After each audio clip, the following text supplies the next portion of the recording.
सोनी मिश्रा बुढ़िया या खचड़ी या ई अपन से के छोड़ कर जवानीये में अपन जवानी दोसर संगे लुटवैया मिथिलावासी ते एकर बात पर ध्यान नहीं देव। एकरा कियो गरियाबे छे त गरियाब दियो, ओई व्यक्ति के अहाँ सब मना नहीं करियो, क्योंकि एहन एहन खचड़ाई के इलाज भेनाई जरूरी छे जे से के छोड़ कर आ दोसर के संगे मलफेवा उड़ा रहल ये, गुलछल्ला उड़ा रहल ये। आ फेसबुक पर देखबे कहत सती सावित्री छी, ये दाई बुच्ची चाची दादी नानी कह दे ओतबी इज्जतदार छी त से के संगे राखू आ से संगे रहू।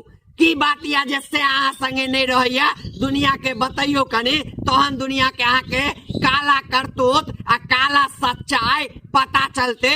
खेलकड़ी जका मिथिलावासी के अहाँ सिखाबियो ने जे अहाँ इज्जत प्रतिष्ठा वाला घर के बेटी छी। मिथिलावासी ए मौगी के बात पर क्यों ध्यान नहीं दिया।